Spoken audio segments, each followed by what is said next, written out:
Hello আমার প্রিয় ছাত্রছাত্রী বন্ধুরা, আমি তোমাদের অমিতাভ স্যার। সবাইকে আমার ইউটিউব চ্যানেলে স্বাগত জানাচ্ছি।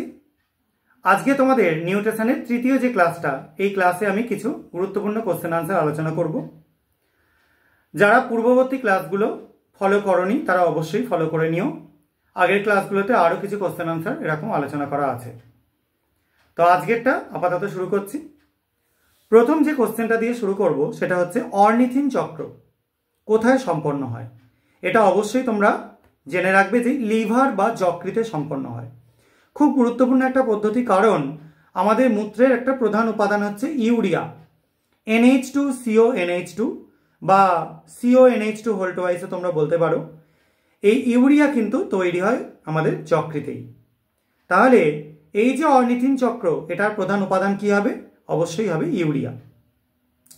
নেক্সট যদি জানতে চাওয়া হয় রক্তের ফ্যাটের নাম, যে কোনো একটা ফ্যাটের নাম, তোমরা সেখানে কোলেস্টেরলটা সবার আগে বলতে পারো। এটা ছাড়াও তোমরা যে কোনো ফসফোলিপিডের নামও বলতে পারো। যদি জিজ্ঞাসা করা হয় যে কিটোন বডির এক্সাম্পল, তাহলে তোমরা অ্যাসিটো অ্যাসিটিক অ্যাসিডের নাম বলতে পারো, অথবা অ্যাসিটোনের নাম বলতে পারো। অ্যাসিটোনের ফর্মুলা আশা করা যায় তোমরা জানো, সেটা হচ্ছে CH3COCH3।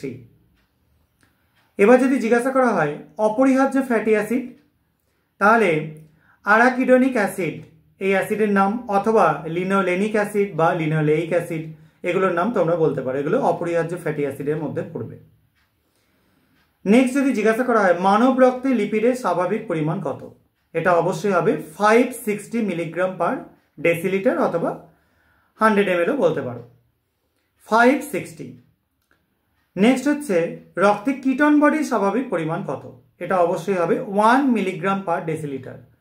এটার পরিমাণ যতটা কম থাকে ততটাই ভালো, কারণ 1 মিলিগ্রাম ক্রস করে গেলে এটা কিন্তু মানুষের শরীরের পক্ষে খুব বিপজ্জনক হয়। নেক্সট হচ্ছে কাইম, এটা কোথাকার উপাদান বা কি? কাইম হচ্ছে পাকস্থলীর মধ্যে যখন অ্যাসিড মিশ্রিত খাদ্যবস্তু থাকে সেটাকে আমরা কাইম বলে থাকি। তাহলে চলে আসে কাইলটা কি? কাইলটা হচ্ছে ক্ষুদ্রান্তের মধ্যে যে ওই বিভিন্ন খাদ্যবস্তু ক্ষারকীয় অবস্থায় থাকে, সেটা হচ্ছে কাইল। তাহলে কাইম সেটা কিন্তু অ্যাসিড অ্যাসিডিক থাকে, এবং কাইলটা থাকে কিন্তু বেসিক বা অ্যালকালাইন। এবার দেখো গ্যাস্ট্রিক আলসার, এটা জিনিসটা কি? পাকস্থলীতে যখনই আমাদের অ্যাসিড ক্ষরণ খুব বেশি হয়ে যায়, অর্থাৎ অ্যাসিডটা নিয়ন্ত্রণের মধ্যে না থাকে, তখনই পাকস্থলীর দেওয়ালে কিছু ক্ষত সৃষ্টি হয়, এবং সেই ব্যাপারটাকে আমরা কিন্তু গ্যাস্ট্রিক আলসার বলে থাকি। আলসার মানে ক্ষত। এবার এই গ্যাস্ট্রাইটিস, তাহলে জিনিসটা কি? কিছু হেলিকোব্যাক্টর টাইপের ব্যাকটেরিয়া আছে, হেলিকোব্যাক্টর পাইলোরি। তো এই টাইপের ব্যাকটেরিয়াগুলো আমাদের পাকস্থলীতে কিছু ক্ষতি করে।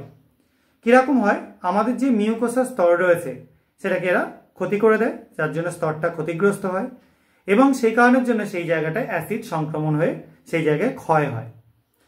সেই ব্যাপারটাকে আমরা গ্যাস্ট্রাইটিস বলে থাকি। এটা খুবই সমস্যার একটা ব্যাপার, অনেকেরই হয়তো আছে, কিন্তু কিওরেবল, এটা ঠিক করতে পারা যায়। কিন্তু এটা যদি যত্ন না রাখা হয়, ঠিক না দেখা হয় যে কিভাবে কি হচ্ছে, ডাক্তার দেখানো না হয়, তাহলে কিন্তু এখান থেকেই আমাদের পাকস্থলী ক্যান্সার দাঁড়িয়ে যেতে পারে। আর আমাদের যে সিদ্ধ শ্বেতসার আছে সেটার উপর কে কাজ করে? এটা খুব ভালো একটা কাজ করার উপাদান হচ্ছে টায়ালিন, ঠিক আছে? আর পিত্তটা যকৃৎ থেকে নিঃসৃত হয়, এটা নিশ্চয়ই সবাই জানো। আগের দিনে আমি পিত্ত লবণগুলো নিয়েও আলোচনা করে দিয়েছিলাম। এবার যদি একটা স্বল্প মূল্য প্রোটিন জাতীয় খাবারের নাম বলা হয়, তাহলে কি বলবো? অবশ্যই বলবো সয়াবিন। সয়াবিনকে গরিবের মাংস বলা হয়, এটা সবাই জানো। আমাদের যে গভর্নমেন্ট স্কিমে মিড ডে মিল প্রকল্পটা রয়েছে, সেটাই কিন্তু অবশ্যই প্রায়ই সয়াবিনটাকে খাদ্য হিসেবে দেওয়া হয় বা রাখা হয়, খাদ্য তালিকায় রাখা হয়। কেন? কম খরচে পাওয়া যায় প্রথম কথা, দ্বিতীয় কথা প্রচুর পরিমাণে পুষ্টি পাওয়া যায়।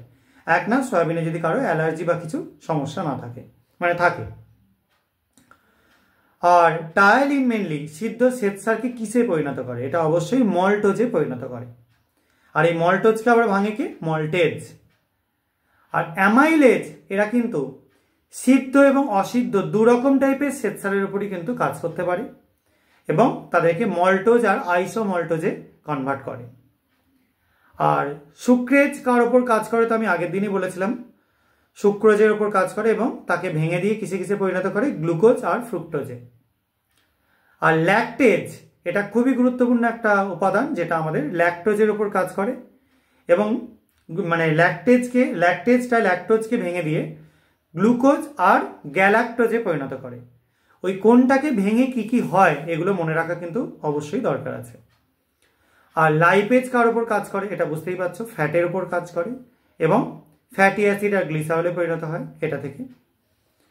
আর এরপর চলে আসছি যে এই যে গ্লাইকোজেনেসিস ব্যাপারটা আমরা আলোচনা করি বা বলি, সেটা কি হয়, গ্লুকোজ থেকে গ্লাইকোজেন সঞ্চিত হয়। তাহলে এই সঞ্চয়টা কোথায় হচ্ছে, মানে তৈরি হচ্ছে যেটা, সেটা সঞ্চিত হয় গ্লুকোজ থেকেই, মানে গ্লুকোজ এই গ্লাইকোজেনে পরিণত হয়। তো সেটা স্টক হয় কোথায়, সেটা স্টক হয় আমাদের যকৃতে কিছুটা এবং পেশির মধ্যে। আর রেনিন কি করে, মেনলি দুধের পরিপাচনে সাহায্য করে, এটা কেসিনোজেনটাকে কেসিনে পরিণত করতে সাহায্য করে। তাই রেনিনও খুব গুরুত্বপূর্ণ একটা আমাদের দেহের উৎসেচক, কিন্তু এটা বাচ্চাদের দেহেই ক্রিয়াশীল থাকে, এটা কিন্তু অ্যাডাল্ট কোনো এনজাইম নয়, ঠিক আছে, পরিণত বয়সের কোনো এনজাইম না। আর টিসিএ চক্র বা সাইকেল, যেটাকে আমরা ট্রাই কার্বক্সিলিক অ্যাসিড সাইকেল বলে থাকি, এটা কি ব্যাপারটা, এটা অবশ্যই ক্রেবস চক্রের একটা খুব গুরুত্বপূর্ণ পার্ট। আমরা ক্রেবস চক্র ছাড়া আমাদের দেহের শ্বসনের পর্যায়ে শেষ হবে না। তো এই ক্রেবস চক্রকেই টিসিএ চক্র বলা হয়, কারণ 3টে কার্বক্সিলিক গ্রুপযুক্ত অ্যাসিড তৈরি হয়। তো আজকের ক্লাসটা এইটুকুনি, সবাই ঠিকঠাকভাবে এগুলো ফলো করবে। কারো কোনো কোশ্চেন থাকলে অবশ্যই তোমরা গ্রুপে লিখে, এই হোয়াটসঅ্যাপে লিখে জানাতে পারো, অথবা তোমরা তোমাদের যে কমেন্ট সেকশন আছে সেখানে জানাতে পারো। আজকের মতো এইটুকুনি, সবাই খুব ভালো থাকবে, বাই।